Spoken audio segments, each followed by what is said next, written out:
Pour réaliser leur natte, les vannières de la région de Tiefeld utilisent des folioles de doum, qui est un palmier nain. Les nattes sont décorées de bandes de laine parallèles et horizontales, ornées de dessins, chevrons et motifs géométriques très colorés. L'exploitation des palmes de doum est une activité généralement réservée aux femmes. Pour avoir des folioles convenant au tissage, on prélève des palmes avec un couteau sur des plants âgés de 2 à 3 ans. Ces palmes sont ensuite séchées au soleil durant plusieurs jours, puis plongées dans de l'eau bouillante durant 3 à 4 minutes avant d'être emballées dans un linge.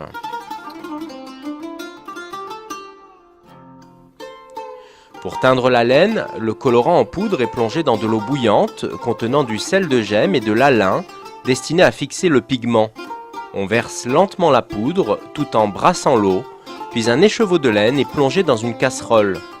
Quand l'eau a refroidi, la laine est retirée de la marmite en faisant attention de bien l'égoutter avant de l'étendre sur un séchoir. L'ourdissage est une entreprise longue et minutieuse qui nécessite, au moins pour la réalisation proprement dite de la chaîne, la participation de 3 personnes. Pour confectionner cette chaîne, on va enrouler le fil autour de ces 2 piquets et pour maintenir leur écartement et leur parallélisme, on va intercaler des cordelettes conçues à cet effet entre les fils à l'une des 2 extrémités.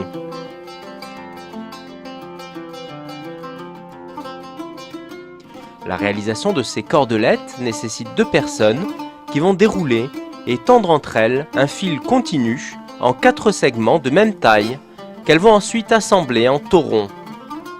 Pliée en 2, la cordelette est fixée au pied de l'un des 2 piquets et roulée en 2 petites pelotes.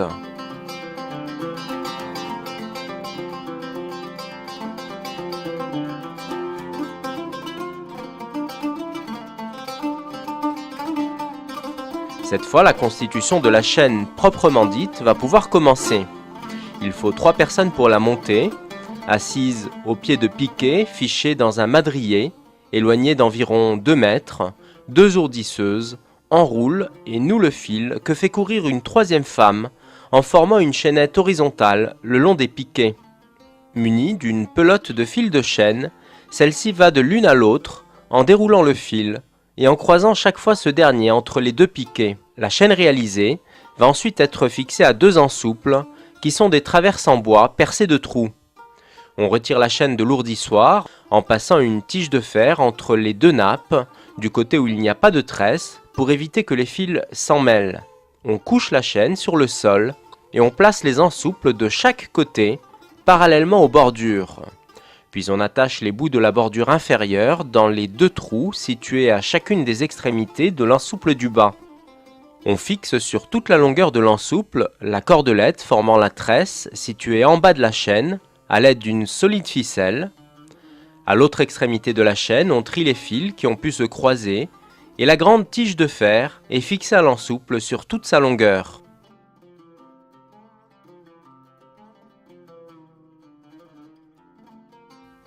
Il ne reste plus qu'à fixer les ensouples sur les montants du mengège pour pouvoir commencer le tissage. On fixe d'abord l'ensouple supérieur vers le haut des montants, en vérifiant son horizontalité avec la partie enroulée située à l'arrière, puis on attache l'ensouple inférieur au montant. On assure enfin à la chaîne la tension nécessaire à la bonne exécution de notre natte. Pour cela, on fixe un cric à chaque extrémité de l'ensouple inférieur, en vérifiant l'horizontalité finale de l'ensouple. Entrelacée entre les fils de chaîne, la nira est une cordelette amovible qui sert à tendre les nappes de chaîne en longueur et en largeur et à maintenir un écartement régulier et constant entre ces fils. Sa confection se fait selon le même procédé que pour la bordure inférieure. 2 artisanes vont donc réaliser une longue cordelette qui sera pliée en 2. Cette fois, la cordelette est fixée à l'un des montants du métier à tisser. Pliée en 2, elle est nouée à mi-hauteur de ce montant avant de réaliser 2 petites pelotes avec chacune des 2 mèches de taille égale. Partant de la lisière, on fait passer l'une des 2 pelotes par devant, l'autre par derrière le premier fil de chaîne. On croise ensuite les 2 pelotes pour les faire passer l'une par devant et l'autre par derrière le second fil, et ainsi de suite, de manière à réaliser une tresse. Arrivé au bout de la chaîne, On noue les deux cordelettes entre elles.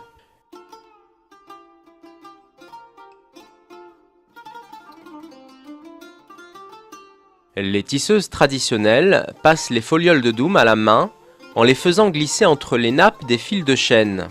Elles n'utilisent que très peu d'outils. Le principal, qui est la medra, est un peigne doté de longues dents de fer, fines et serrées, pour tasser la trame. Les folioles doivent être à la fois longues et souples. Les vannières en préparent une poignée qu'elles fixent entre les nappes de fils de chêne. Le tissage débute à la lisière latérale gauche. Pour commencer, la vannière va prendre une première foliole qu'elle fait passer derrière le second fil de chêne. Elle enroule 2 fois cette première foliole autour du dernier fil de chêne, puis l'enroule sur elle-même avant de faire une boucle autour du premier fil de chêne. Prenant une seconde foliole, elle en fait passer l'un des 2 bouts sous le nœud qu'elle vient de réaliser. Elle coince ce second brin entre le nœud et la bordure inférieure. Elle prend ensuite les 2 extrémités de la première foliole et les fait passer derrière le second fil de chêne, puis devant le troisième fil de chêne.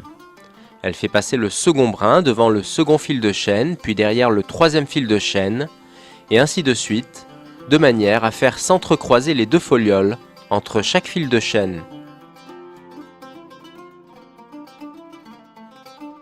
Sans faire aucun nœud, quand elle arrive presque au bout d'une foliole, elle en fait passer l'extrémité au dos de l'ouvrage et superpose un nouveau brin à son jumeau, en travaillant toujours de la gauche vers la droite.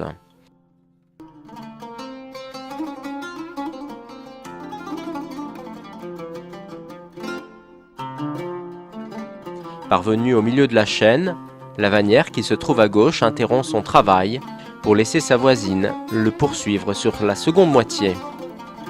Arrivé au bout de la ligne, les 2 folioles sont croisées après le dernier fil de chêne, la première dépassant à l'extérieur de la chaîne et laissée telle qu'elle, tandis que la seconde est enroulée, une première fois sur l'entrelacement entre les 2 derniers fils de chêne, puis dans l'intervalle séparant les 2 fils de chêne précédents. Quand une ligne est terminée, les vannières la tassent vers le bas à l'aide de la medra. Quand la hauteur atteinte par la partie tissée rend le travail difficile, elle détache les ensouples, enroule la portion de tapis qui vient d'être tissée sur l'ensouple inférieur et déroule en même temps la partie supérieure et le travail peut reprendre. Simplifié à outrance, les décors présentent un peu le même aspect que les moquettes. Les fils de laine courent selon les mêmes motifs, horizontalement, verticalement, voire parfois même obliquement. Ils chevauchent les taurons de doum et sont noués autour du fil de chêne. Pour réaliser une ligne horizontale, un fil de laine court horizontalement, il est noué à chaque fil de chêne. Pour réaliser une ligne verticale, un fil de laine remonte le long de 2 fils de chêne en chevauchant les taurons de doum qui séparent chaque nœud de laine sur la chaîne. Enfin, pour réaliser un V, un fil de laine noué au départ sur un fil de chêne remonte, chevauchant un tauron de doum, pour être noué aux 2 fils de chêne situés de chaque côté du premier, et ainsi de suite, en nouant le fil de laine au fil de chêne voisin situé à l'extérieur du V. Le répertoire des thèmes ornementaux se réduit à quelques familles de motifs portant le même nom. Quand la longueur prévue est atteinte, il faut consolider le haut de la natte, pour lui donner un aspect net et soigné.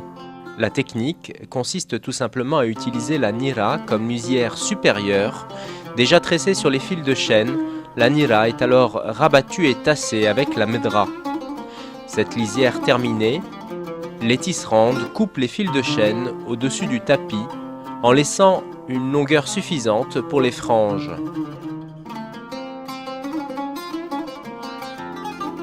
Après l'avoir déroulé, elle détache le tapis de l'ensouple inférieur.